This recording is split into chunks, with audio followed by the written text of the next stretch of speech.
現年35歲，有中國第一美胸之稱嘅內地女星徐冬冬，轉眼間同香港男星尹子維相戀多年。期間兩人雖然分分合合多次，但卻感情越嚟越深。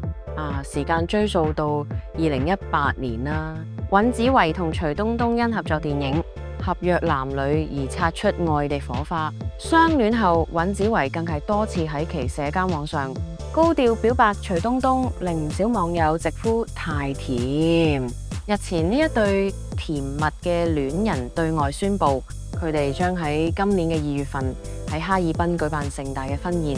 眼睇住佢哋結婚嘅日子越嚟越近，冇諗到卻發生意外。近日準新郎尹子維喺其社交平台上面發聲，聲稱徐冬冬嘅近親病重。佢哋經過協商討論，最後決定2月26號嘅婚禮改成僅邀請親友低調聚餐。對此，徐冬冬亦都係第一時間轉送尹子維嘅聲明，表示佢哋嘅婚禮時間睇近親嘅病況喺決定，並稱佢同尹子維嘅婚禮唔收任何家人朋友嘅禮金。發佈完首個聲明之後呢，徐冬冬接連發表多篇貼文，直指佢哋夫妻拒收任何形式嘅禮品同埋禮金，無論係家人定係朋友。之後，徐冬冬又曝光咗一段佢去探望親人嘅影片。據徐冬冬透露，佢今次係去探望佢嘅大爺，就係佢爸爸嘅親哥哥。徐冬冬稱佢同大爺嘅感情好好，佢由細就喺大爺家長大啦。對佢嚟講，大爺呢就係佢個另一個爸爸呢。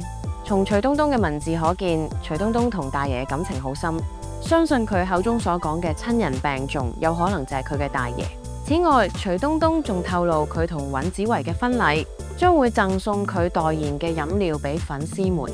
跟住咧，徐冬冬有好感性嘅提及佢同呢一個品牌建立嘅深厚感情。據徐冬冬透露，佢未成名嘅時候，該品牌咧就同佢合作。咁如今佢哋合作嘅時間已經長達15年之久。佢好多謝品牌嘅老闆。不過相比於呢啲嘢，好多網友更好奇徐冬冬到底懷孕冇？之前徐冬冬同尹子維現身香港街頭，兩人甜蜜嘅共食一個冰淇淋。期間尹子維嘅雙眼緊盯住徐冬冬嘅肚，仲溫柔嘅撫摸。最後喺兩人離開嘅時候，徐冬冬下意識嘅護住肚，走路亦都比以往慢咗好多。為此，唔少網友認為徐冬冬可能有咗新人，應該係喺懷孕初期，所以對外進行保密。